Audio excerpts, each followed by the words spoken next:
You know, there is no such thing as a perfect spring. And I'm not sure there's a perfect tillage system.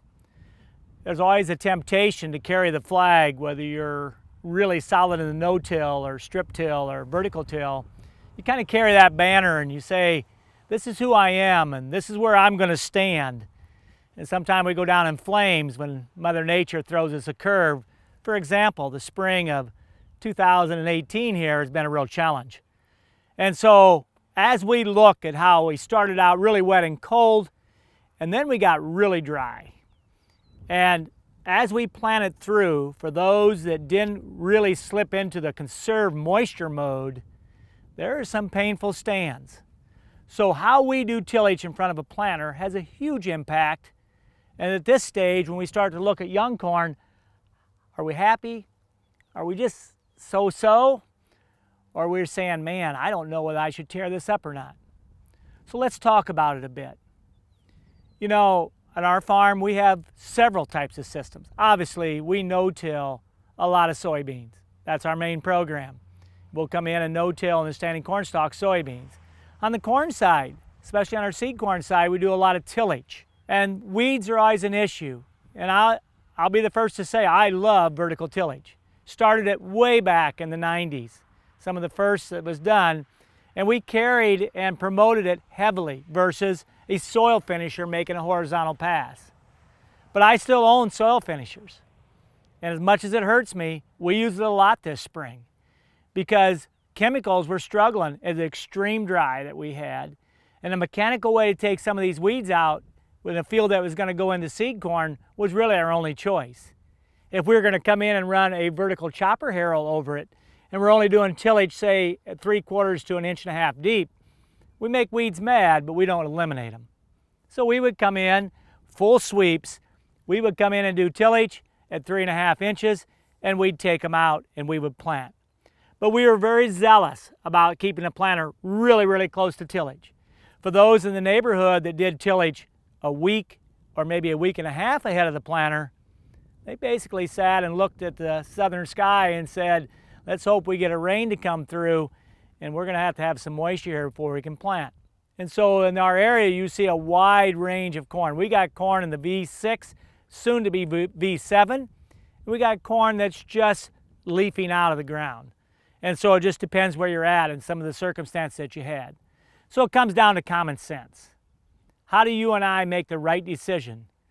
And maybe in 17 or 16 spring, it was different. So let's talk about it. Let's look at some different cases. In this case where we're at here, this was in a sod situation last year, deep ripped, and then the soil finisher came in and made one pass. And the planter had a little bit of trouble working with that. As you take a look down here, you can see here where we're at, we got some shallow corn.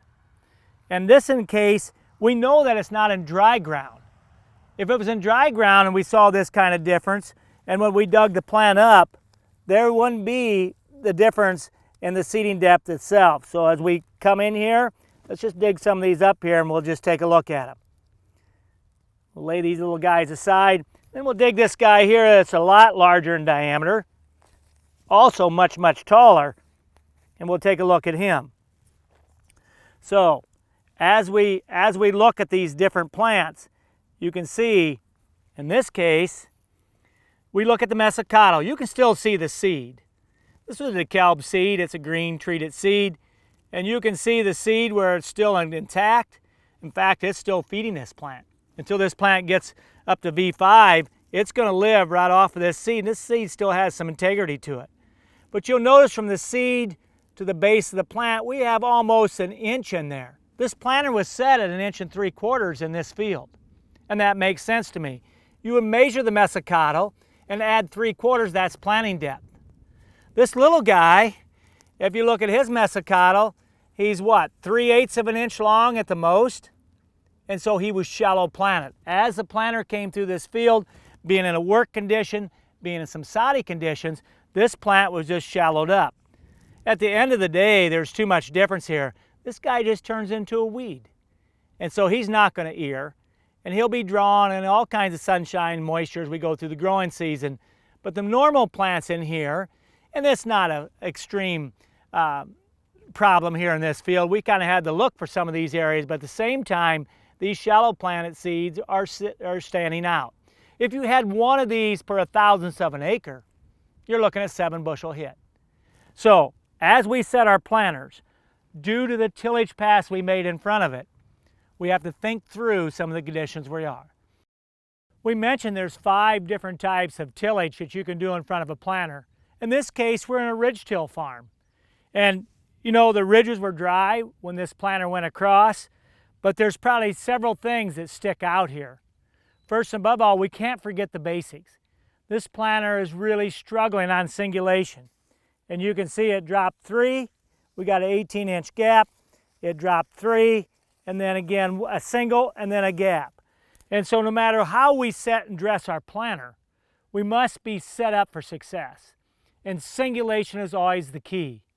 So in this case, this corn was planted really early in the season, and it had a really cold drink. And so as we watch this corn, as it starts to come out and struggle, I would venture to say some of these are actually seeds that just didn't make the sky. But at the same time, as exciting as it is to be able to roll the top of the ridge down and plant in some really nice conditions, we must pay attention to something as simple as singulation. In this particular field, there was tillage done. And remember, the secret is when we're doing horizontal tillage with a shovel or a soil finisher, we got to keep the planter really close. That soil finisher is not going to create compaction in this kind of a dry spring, but it makes a density change. And it seals off that moisture from coming up, wicking up from the bottom. And so there's a cost when you see not keeping the planter close. We got some seeds that germinated, and then there was a lot of seeds that were in dry dirt, and thankfully, the good Lord gave a rain to this field, and they finally emerged. At the same time, there's going to be a yield cost, and we realize we're just glad that this corn got a chance to come up. 2 reasons you'd want your finishing harrow right behind a ripper if you're doing any deep tillage at all in the spring, chisel plowing or deep ripping. First, you want to size clods.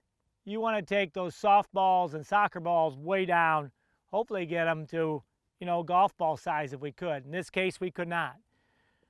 Reason number 2 is to maintain and save moisture. In the spring of 2018, moisture is king, and you can go around and see it in the fields in the area. In this case, we were just on the jagged edge, and we survived. The spring of 18 taught us that if we have to, we can find moisture if we roll out enough dry dirt. In this particular field, there was spring tillage done, deep tillage, because it was being pattern tiled. And so to fix this field, it had to be deep ripped, immediately ran down with the chopper harrows, but the moisture got away. And so with row cleaners, we took the depth bands off the sides of them, so it was just a Martin row cleaner, intertwined. And we put a lot of down pressure on them. All the down pressure we could at the clean sweep, and we rolled out an 8-inch mound at planting. And you can see today now with 2 rains that we've been blessed with, we were able to melt these mounds down some, but they're still almost 5.5 inches deep where we had rolled the dirt out. We then set the planter on 2¼ inches to get these beans in the moisture. And as we look across the field, you can see we're really fortunate. We rolled the dice here. It could look a lot worse than this. So we took a chance. The chance we took by rolling out this much of these clods and dry dirt and then putting them down in the moisture, if we'd have got a really heavy rain event, these beans probably wouldn't look anything like this. We would have crusting.